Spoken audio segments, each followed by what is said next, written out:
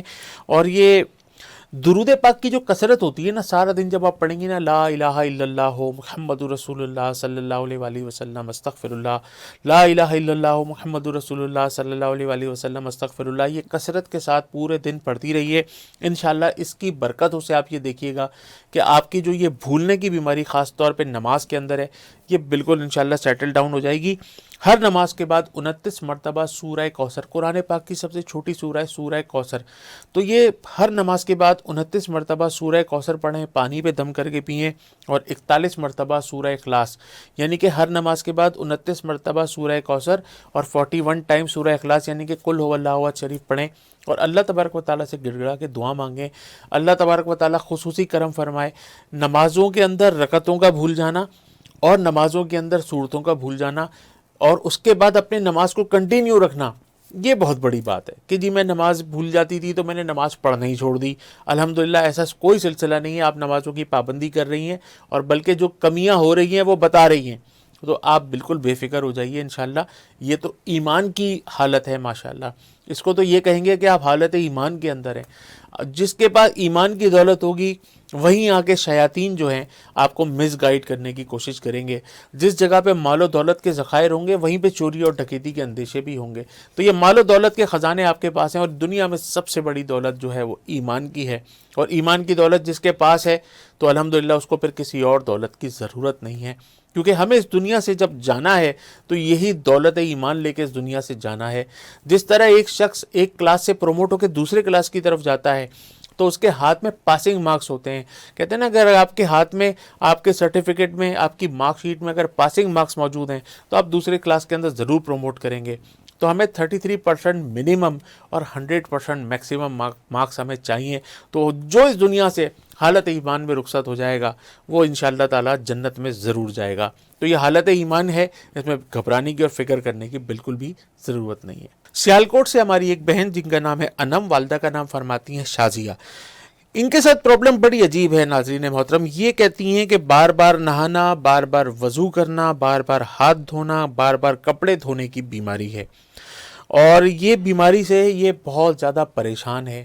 انہوں نے عاملین کو دکھایا، پیروں کو دکھایا، انہوں نے سائیکاٹرسٹ کو دکھایا، انہوں نے نفسیاتی علاج کرایا، انہوں نے حکیموں کا علاج کرایا، انہوں نے بڑے بڑے ایلوپیتھک کو دکھا دیا، انہوں نے ہومیوپیتھک کو دکھا دیا. جتنے ڈاکٹرز کو انہوں نے بڑے بڑے علاج وغیرہ انہوں نے کرنے تھے وہ کر لیے، لیکن ان کو کوئی فائدہ نہیں ہے. ڈے بائی ڈے ان کی جو سچویشن ہے وہ خراب سے خراب تر ہوتی جا رہی ہے. یہ بار بار اٹھ کے نہاتی ہیں، بار بار ہاتھ دھوتی ہیں، بار بار وضو کرتی ہیں، بار بار کپڑے دھوتی ہیں، بار بار جا کے کپڑے کے چھوٹے چھوٹے حصے کو دھونا شروع کر دیتی ہیں اور یہ کہتی ہیں کہ مجھے کسی بھی قسم کا کوئی آفاقہ نہیں ہے. مطلب ان کے گھر میں سے شاید ہم کو کسی نے رابطہ کر کے ان کی جو ہے حالت بتائی ہے. اللہ تبارک و تعالیٰ خصوصی کرم فرمائے گا. سب سے پہلے تو ایک گول لال مرچوں کا وظیفہ آپ نے روزانہ کرنا ہے. یہ تو اپنے ذہن کے اندر رکھ لیجئے کہ لال گول مرچیں ساتھ لیجئے اور پورے جسم سے ان کے مس کیجئے.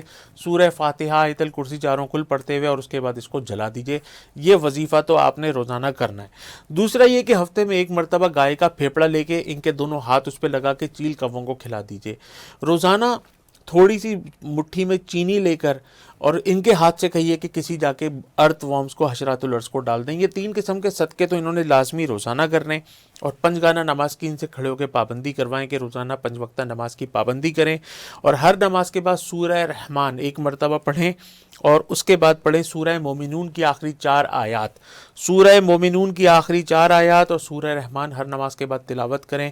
رات کو سونے سے پہلے 21 مرتبہ سورہ فلق، 21 مرتبہ سورہ ناس یہ پڑھ کے اپنے اوپر دم کریں. انشاءاللہ تعالی یہ حالت بہت پرانی ہے اور اس کو ٹھیک ہونے میں تھوڑا سا ٹائم لگے گا، لیکن اس کے ساتھ آپ ان کو کسی اچھے سائیکیٹرسٹ کو دکھا دیں. آپ نہ کسی عامل کے پاس جائیں، نہ آپ ان کو لے کے کسی ڈاکٹر کے پاس جائیں، نہ کسی حکیم کے پاس جائیں، نہ کسی ہومیوپیتھک کے پاس جائیں. ان کو سیدھا کسی اچھے سائیکیٹرسٹ کو دکھا دیں، کسی اچھے سائیکالوجسٹ کو دکھا دیں. وہ تھوڑی بہت ان کی کاؤنسلنگ بھی کریں گے اور ان کو اچھی اچھی میڈیسنز بھی دیں گے اور ساتھ میں آپ نے یہ عمل کرنا ہے. انشاءاللہ 40 ڈیز کے اندر حالات بہتر ہو جائے گی. اگر 40 میں نہیں ہوگی تو 90 ڈیز میں تو آپ کو ان کے اندر بہت اچھا ڈراسٹک قسم کا چینج نظر آئے گا. یہ ایسے بہت سارے پیشنٹس ہمارے پاس آئے اور الحمدللہ اس وظیفے کی برکت سے ان کے اندر بہت بڑی تبدیلی آئی ہے. تو آپ بالکل بے فکر ہو کے یہ عمل کیجئے, انشاءاللہ تعالی میری بہن بالکل ٹھیک ہو جائے گی. فیصل آباد سے ہماری ایک بہن جن کا نام شیرین, والدہ کا نام فرماتی ہیں سلمہ, کہتی ہیں کہ جی بہت ایک کرب اور اذیت والا پرابلم میرے ساتھ ہے, میری شادی سر پر ہے اور میری منگنی ختم ہو رہی ہے, برائے مہربانی جلد از جلد کوئی ایسا وظیفہ مجھے دے دیجیے جس سے میری یہ شادی جو ہے وہ ہو جائے اور یہ معاملہ ختم ہونے سے بچ جائے. اچھا میری بہن, مجھے ایک بات آپ سے, ظاہر ہے میں آپ سے اس وقت سوال تو نہیں کر سکتا, لیکن آپ کو کیا پتہ یہ آپ کے اوپر کرم ہو رہا ہے یا خدا نہ خواستہ آپ کسی عذاب میں مبتلا ہونے جا رہی ہیں تو اللہ تبارک و تعالیٰ آپ کو روک رہا ہے, یہ تو آپ کو نہیں پتہ, یہ تو آپ کی قسمت کا فیصلہ ہے جو پروردگار نے کرنا ہے. تو یہ آپ اس کا کوئی فیصلہ نہیں کر سکتی کہ یہ آپ کے لیے اچھا ہو رہا ہے یا برا ہو رہا ہے. لیکن بہرحال ایک بظاہر دیکھا جائے تو جہاں شادیوں کی تیاریاں ہو چکی ہیں, گھر ماشاءاللہ سج گیا ہے, جہیز کا پورا انتظام ہو گیا ہے, تمام آلموسٹ تمام چیزیں جو ہے وہ مکمل ہونے کی جانب ہیں, تکمیل کی جانب ہیں, اور ایسی صورتحال میں جب کسی کی شادی ٹوٹ رہی ہے تو یہ نہایت پریشانی کی بات دنیا کے حوالے سے تو ہے, لیکن میرے پروردگار کو کیا مقبول ہے, اس کو کیا منظور ہے, اس کا فیصلہ نہیں کیا جا سکتا. تو سب سے پہلے تو اپنے ذہن میں ایک بات کو رکھیں کہ آپ نے 2 رکعت نماز صلاۃ الحاجات برائے خیر پڑھنا ہے کہ یا اللہ میرے حق میں جو بہتر ہے وہ عطا فرما دے, اور جو میرے حق میں بہتر نہیں ہے وہ مجھ سے لے لیا جائے, مجھے اسے دور کر دیا جائے. دوسرے 4 لائنوں کی دعا استخارہ ہوتی ہے, استخارے کی دعا 4 لائن کی ہوتی ہے. دعا استخارہ آپ انٹرنیٹ پہ لکھیں یا آپ کے گھر میں پنسورہ, دسورہ, مدنی پنسورہ جو بھی ہو اس میں دعا استخارہ ڈھونڈ لیجئے, اور عشاء کی نماز کے بعد 2 نفل برائے استخارہ پڑھ لیجئے اور وہ 4 لائن کی دعا پڑھ لیجئے. اللہم انی استخیرک سے وہ شروع ہوگی, اور وہ پڑھ کے اللہ تبارک و تعالیٰ سے دعا مانگیے کہ اگر میرے حق میں یہ شادی بہتر ہے تو ہو جائے, اور بہتر نہیں ہے تو نہ ہو, کیونکہ ابھی رو لینا زیادہ بہتر ہے, کیونکہ آپ ابھی اکیلی ہیں, ابھی آپ اپنے گھر والوں کے ساتھ ہیں, ابھی کا رو لینا زیادہ بہتر ہے. اس وقت خدا نہ خواستہ جب آپ اپنی شادی کے بعد اپنے شوہر سے تنگ آ کر, اپنے سسرال والوں سے تنگ آ کر اس وقت روئیں گی تو آپ اکیلی نہیں روئیں گی, اس وقت ہو سکتا ہے آپ کے گود میں 2 بچے بھی ہوں. اس کے بعد پھر ان ماں باپ کو بڑی تکلیف ہوگی جو بھی اس وقت آپ کو ودا کر رہے ہیں, ان بہن بھائیوں کو بڑی تکلیف ہوگی. اتنا جہیز, اتنا سامان, اتنا خرچہ کرنے کے بعد اللہ نہ کرے آپ کی زندگی میں کسی قسم کی کوئی رکاوٹ, کوئی پریشانی آ گئی تو ابھی کا رو لینا جو ہے نا یہ زیادہ آسان ہے, بعد کا رونا جو ہے وہ بہت زیادہ مشکل والا ہوگا. تو سب سے پہلے تو آپ یہ وظیفہ لازمی کیجئے, 2 رکعت نماز صلاۃ الحاجات برائے خیر اور 2 رکعت نماز استخارہ عشاء کی نماز کے بعد 2 نفل پڑھ کے, اور اللہم انی استخیرک کا وہ جو دعا ہے وہ پڑھ کے اللہ تبارک و تعالیٰ سے دعا مانگیے کہ جو میرے حق میں بہتر ہے وہ ہو جائے, جو میرے حق میں بہتر نہیں ہے وہ نہ ہو. تو انشاءاللہ یہ عمل کرنے سے 1 ہفتہ کریں, انشاءاللہ 7 دن کریں, تو انشاءاللہ جو آپ کے حق میں بہتر ہوگا خود بخود گاڑی آپ کی اسی طرف مڑ جائے گی. اور عشاء کے بعد سورہ اخلاص یعنی کہ قل هو اللہ احد پڑھ لیجئے 100 مرتبہ, اور درود ابراہیمی پڑھیے کثرت سے, صبح سے لے کے شام تک کثرت سے درود ابراہیمی پڑھیے. اگر یہ درود ابراہیمی نہیں پڑھ سکتے تو سب سے چھوٹا درود پاک ہے صلی اللہ علیہ وآلہ وسلم, کم سے کم ہر نماز کے بعد 111 مرتبہ درود پاک پڑھیں, آنکھیں بند کر کے, ہاتھوں کو اٹھا کر. آپ کی جو آنکھیں ہیں آپ کی آنکھیں بند ہو, آپ کا جو دل ہے وہ دعا مانگ رہا ہو, اور آپ کی زبان پہ درود پاک ہو, تو انشاءاللہ اللہ تبارک و تعالیٰ نے چاہا تو یہ بہت بڑا کرم آپ کی زندگی میں انشاءاللہ ہو جائے گا. روزانہ ایک بھوکے کو صدقے کا کھانا ضرور کھلائیے, حسب حیثیت حسب توفیق صدقہ کرنے سے انسان کے بے شمار مسائل جو ہے وہ حل ہو جاتے ہیں. جہلم سے راشد ہیں, والدہ کا نام ہے عابدہ. ان کے بارے میں کہا جاتا ہے کہ یہ اپنے والدین کو بہت زیادہ گالیاں بھی دیتے ہیں اور مارتے بھی ہیں. سب سے پہلے تو پڑھ لیجئے انا للہ و انا الیہ راجعون, الحمدللہ الذی عافانی مما ابتلاک بہ وفضلنی علی کثیر ممن خلق تفضیلا. اس کے علاوہ کیا کہا جا سکتا ہے؟ ان کے حق میں دعا کی جائے کہ اللہ تبارک و تعالیٰ ان کو ہدایت عطا فرمائے. اور یہ ان لوگوں کو مار رہے ہیں کہ جن کے بارے میں کہا گیا ہے کہ حدیث مبارکہ کا مفہوم ہے کہ باپ کی دعا اپنی اولاد کے لیے ایسی ہے جیسے نبی کی دعا اپنی امت کے لیے. اور اللہ تبارک و تعالیٰ نے جب اپنی مثال دی ہے تو ماں سے رکھ کے دی ہے کہ میں تم کو تمہاری 70 ماؤں سے زیادہ, مفہوم ہے کہ ایک 70 مائیں جتنی اپنی اولاد سے محبت کرتی ہیں اتنا پروردگار اپنی بندے سے محبت کرتا ہے. ہم اپنی والدین کا حق تو کسی بھی صورت میں ادا نہیں کر سکتے. کہاوت میں ہے, روایت میں ہے کہ ایک شخصیت نے اپنی ماں کو کندھے پر اٹھا کر, مشقت والا جو حج ہوتا ہے اس دور کا, یہ ایروپلین والا حج نہیں, مشقت والا حج کرایا, اور حج کرا کر کندھے پر بٹھا کے جب اس نے پورا اپنی ماں کو حج کرا لیا تو اس کے بعد اس نے اپنی ماں سے کہا کہ آج میں نے تیرا حق ادا کر دیا. تو غیب سے آواز آئی کہ تو نے تو ابھی تک اس 1 لات کا بھی حق ادا نہیں کیا جو 9 مہینے تو اس کے پیٹ میں تھا, اور جو تو اس کو جو لاتیں مارتا تھا نا روزانہ، تو نے اس کو 1 لات کا حق ادا نہیں کیا. تو کہاں ہم 1 لات کا حق، پورا حج مشقت، پوری مشقت کی عبادت جو ہماری حج کی ہے، اور وہ ہم کرنے کے بعد بھی اتنے بڑی مطلب اجر و ثواب کما کر ہم سمجھتے ہیں کہ شاید ہم نے اپنے والدہ کا، اپنی والدین کا حق ادا کر دیا. تو ہمیں کہا جاتا ہے کہ نہیں، جب 9 مہینے تم پیٹ میں تھے اور تم اپنی ماں کو جتنی لاتیں مارتے تھے، یہ 1 لات کا بھی حق ادا نہیں ہوا. اور اللہ تبارک و تعالی ہم پر بڑا خاص رحم و کرم کرے. جب ہم صبح اپنے گھروں سے نکلتے ہیں تو اکثر میں اپنے پروگرام سے میں کہتا ہوں کہ اپنے والدین کو دیکھ لیجئے، مسکرا کے جو بھی اپنے والدین کو دیکھے گا ایک مقبول حج کا ثواب اس کو ملے گا. وہ حج جو زندگی میں انسان کے صرف اس وقت واجب ہوتا ہے جب وہ اس استطاعت رکھتا ہو، جب اس کے پاس اتنا مال ہو کہ وہ حج کر سکے، اور وہ اتنی مشقت والی عبادت کر کے 40 دن کا حج کر کے بیت اللہ کے طواف کر کے صفا مروہ کر کے منی، مزدلفہ، عرفات، ایک لباس، نہ سر کھجا سکتے ہیں، نہ پورے جسم میں کہیں کھجا سکتے ہیں، نہ کوئی ناخن نہ ٹوٹ جائے ورنہ دم واجب ہو جائے گا، ایک بکرا دمبا قربان کرنا پڑے گا. اتنی پابندیوں والی عبادت کرنے کے بعد بھی ہمیں یہ نہیں پتا ہوتا کہ یہ مشقت والی عبادت اللہ کی بارگاہ میں مقبول ہوئی یا نہیں ہوئی. جبکہ کہا گیا ہے، فرمان ہے، حدیث مبارکہ کا مفہوم ہے کہ جس نے حج کر لیا اور وہ اللہ کی بارگاہ میں قبول ہو گیا تو وہ ایسا ہے جیسے ابھی پیدا ہوا، ابھی جنا گیا ہو. یہ ساری بتانے کا مقصد، یہ باتیں بتانے کا مقصد، پتہ تو سب کو ہوتا ہے، سب ماشاءاللہ پڑھتے بھی ہیں، انٹرنیٹ کا دور ہے. آپ جب فیس بک دیکھ رہے ہوتے ہیں تو ہر 2 منٹ کے بعد ایک کوئی اچھی ویڈیو بھی آپ کے سامنے سے گزر جاتی ہے. پتہ تو سب کچھ ہے آپ کو، لیکن اس کے باوجود آپ دیکھ لیجئے کہ آپ اپنے والدین کے ساتھ کیا کر رہے ہیں. آپ ان کو مار رہے ہیں، ان کو گالیاں دے رہے ہیں، اپنی دنیا تو خراب کر ہی رہے ہیں. دنیا تو آپ کی کبھی بھی ٹھیک نہیں ہو سکتی، اپنی قبر بھی آپ خراب کر رہے ہیں، اپنی آخرت بھی خراب کر رہے ہیں. اور یہ مکافات عمل ہے، آج آپ جو بوئیں گے وہ کل آپ کو کاٹنا پڑے گا. تو بہرحال عقل مند کے لیے اشارہ کافی ہے. میں نے آپ کو سمجھانے کی کوشش کی ہے، اور یہ پروگرام میرا دینی ہے، دینی حوالے سے ہی سمجھا سکتا ہوں. سیاسی پروگرام ہوتا تو شاید سیاست سے سمجھاتا. اولئک علی ھدی من ربہم واولئک ھم المفلحون. ہر نماز کے بعد 41 مرتبہ یہ دعا پڑھیے، 41 مرتبہ سورہ فلق پڑھیے، 41 مرتبہ سورہ ناس پڑھیے، پانی پہ دم کیجیے اور اس کو پلائیے. اگر یہ شخصیت خود میرا پروگرام سن رہی ہے تو خدا کا واسطہ سب سے پہلے اپنے والدین کے پیر پکڑ کے ان کی دست بوسی، قدم بوسی کر کے ان کی معافی مانگیے، اور اللہ تبارک و تعالیٰ سے معافی مانگیے. اللہ تعالیٰ آپ کو ہدایت عطا فرمائے. اگر آپ کے والدین نے آپ کو معاف نہیں کیا، آپ یقین کیجئے آپ اس دنیا میں بھی تباہ ہو جائیں گے اور آخرت تو آپ کی خراب ہو ہی جائے گی. پروگرام سے اجازت چاہتے ہیں ٹیلنٹ نیوز سے، یقین کے اس پلیٹ فارم سے اپنے میزبان آغا منہاج کو اور ہماری پوری ٹیم کو اجازت دیجیے. انشاءاللہ بہت جلد دوبارہ آپ سے ملاقات کریں گے. اس پروگرام کو دیکھتے رہیے، پسند کرتے رہیے، شیئر کرتے رہیے. آپ کا بہت بہت شکریہ. السلام علیکم ورحمۃ اللہ وبرکاتہ. اعوذ باللہ من الشیطان الرجیم. بسم اللہ الرحمن الرحیم. لا تقنطوا من رحمت اللہ.